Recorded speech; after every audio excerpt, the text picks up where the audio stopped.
C'est une vidéo sur tout ce qui est Taout. Le Taout, ce sont nos États.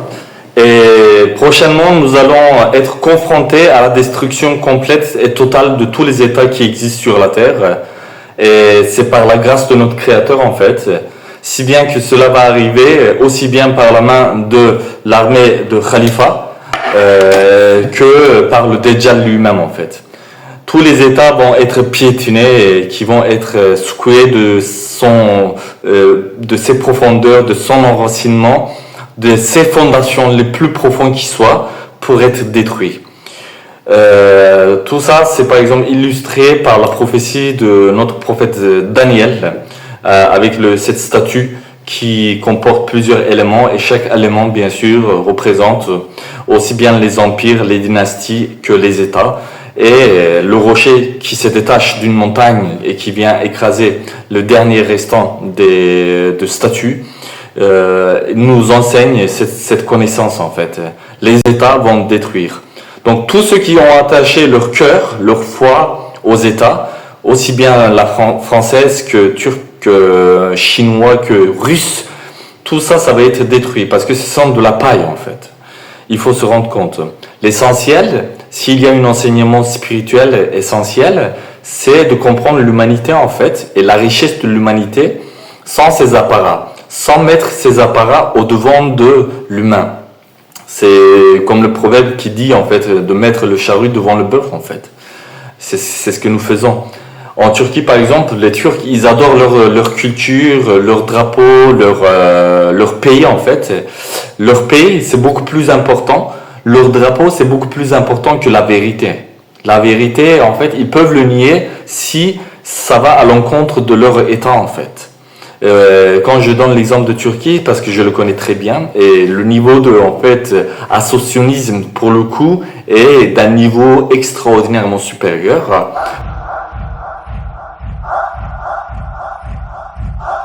Mais attention, les autres pays n'échappent pas à la règle. Que ce soit française, que ce soit allemand ou que ce soit les pays arabes.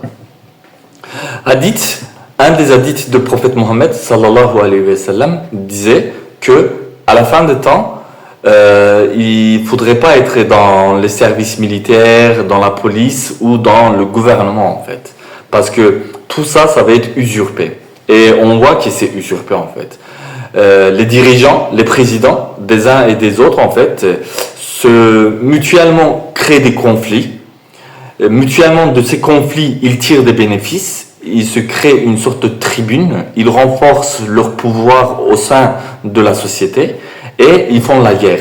Et une fois qu'ils arrêtent la guerre, et ils attendent de se faire glorifier parce qu'ils ont arrêté la guerre. Pourtant, cette guerre-là, personne ne l'avait voulu. Hein. C'est eux-mêmes qui l'ont déclenchée. Et il faut voir ce genre de jeu en fait, le jeu des shaytans, le jeu de Dajjal, le trompeur. Et une des aspects les plus importants de tromperie, ça va se passer au niveau de État, parce que nous avons un attachement en fait, mais pour le coup terrifiant, avec ces artefacts, avec nos pays, nos taouts, des objets d'adoration qu'on place au devant de notre Créateur. Et quand on commence à adorer notre Dieu, on aime l'humain en fait. On aime l'humain, quelle qu'il soit sa culture, quel qu'il soit son pays. Parce que c'est la création de Dieu directement. Il n'y a pas besoin qu'il a un drapeau, il n'y a pas besoin qu'il soit fort, il n'y a pas besoin il est capable de tuer tout le monde, etc., etc. La fierté en Turquie, en fait, c'est quand vous tuez quelqu'un, vous pouvez être fier. Ils se sentent fiers comme ça, en fait.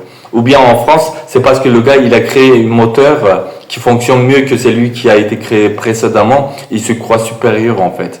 Mais il est incapable de subvenir aux besoins d'un malade, en fait. Ou, s'il le fait, c'est que par intérêt. Et derrière, on construit des discours de bienséance, on crée des sociétés de philanthropie, mais tout ça encore, ce sont de la poudre dans les yeux.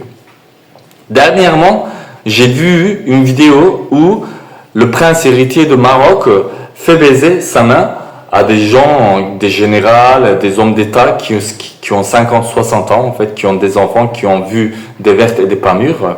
Mais, étant le prince héritier, il mérite qu'on lui baise la main, en fait. Et cette tradition est vue d'une façon un petit peu comme une sorte de fierté par la plupart des Marocains, ce qui est en fait une abomination. Mais plus encore, ce qui est pire, la mise en scène qui suit derrière. Parce que, à un moment donné, ils se sont rendus compte qu'en fait, il y avait des voix qui s'élevaient contre cette pratique. Du coup, on a instauré un système comme quoi le prince héritier, il tend sa main. Au moment où il va être baisé sa main par un type qui a 40, 50 ans, il tire sa main comme ça pour ne pas faire embrasser en fait. Mais il a amené quand même sa main jusqu'à là, jusqu'à ce qu'il s'incline devant lui et il retire sa main qu'une fois qu'il s'est incliné devant lui. Et cet orgueil caché en fait, vu par certains musulmans, je l'ai vu en fait, il y a certains musulmans qui commentent ces vidéos, ils disent ah vous avez vu, il est humble, il n'a pas laissé baiser sa main en fait. Or, même créer cette situation où on est obligé de s'incliner jusqu'au devant lui pour lui baiser sa main et que lui, il retire sa main, c'est en fait une preuve d'orgueil. Et tout ça, bien sûr, doit être révélé, compris et rejeté complètement par n'importe quel croyant. Parce que le croyant, le soumis, le musulman, ne peut être soumis à qu'une seule entité. Et cette entité, c'est notre Créateur. Comme Jésus, paix sur lui, il disait, vous ne pouvez pas servir 2 maîtres à la fois. Vous ne pouvez pas avoir dans votre cœur 2 amours à la fois. Vous devez avoir un seul amour dans votre cœur. Et cet amour-là, c'est seul l'amour de Dieu. Donc, les politiciens, à nos jours, sont très dangereux. Les États, les drapeaux sont très dangereux. Toute organisation qui se place au devant de l'humain en fait est très dangereux et doivent être complètement bannis de toute pratique, de toute pensée. Parce que notre but c'est d'accéder au paradis et dans le paradis il n'y a pas de parti politique, il n'y a pas d'État au sens où nous entendons en fait. Il y a bien sûr une hiérarchie, mais cette hiérarchie c'est une hiérarchie noble, c'est une hiérarchie divine en fait. Et il n'y a pas de séparation dans l'hiérarchie, c'est unifié, totalement unifié, il n'y a pas de division. Espérons qu'avec l'arrivée de Mehdi Muntader et Issa ibn Maryam, paix sur eux, nous allons vivre la même chose ici-bas sur la terre, mais on peut déjà méditer de cette façon-là pour au moins construire un discours et derrière ça, peut-être une civilisation qui pourrait être capable de construire le paradis ici-bas sur la terre. Et ça, c'est nécessaire obligatoirement. Il y a un imam en Turquie qui s'appelle Cübbeli Ahmet. Le gars, du matin au soir, en fait, il parle de Turquie. Il parle, oui, notre pays, que Dieu nous protège notre pays, que Dieu nous protège notre drapeau, que Dieu nous protège notre peuple. Et les autres peuples qui sont en train de crever, ils sont fous. Et il se dit musulman en fait. Donc, si vous voyez ce genre d'imam, ce genre de pratique, vraiment bannissez-le. Ne acceptez aucun enseignement de leur part et revenez au Sirat al-Mustaqim, c'est-à-dire à la soumission seule de notre Créateur. Voilà, je pense que le sujet que je voulais expliquer, c'est assez clair.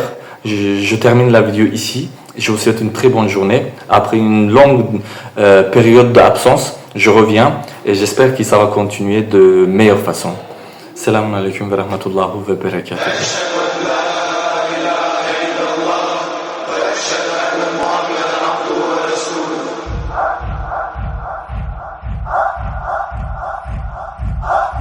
إلا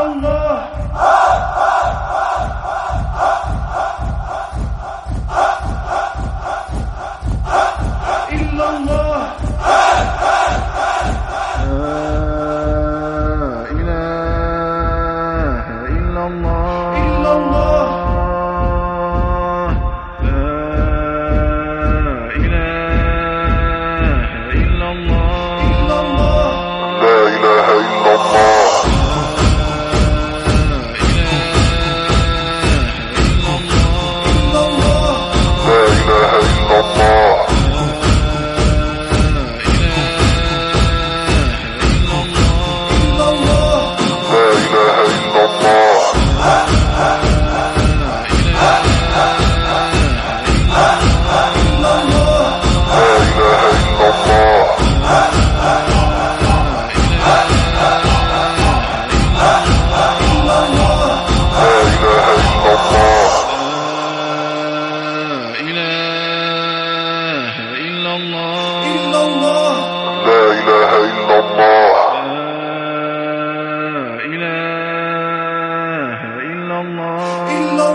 محمد رسول الله.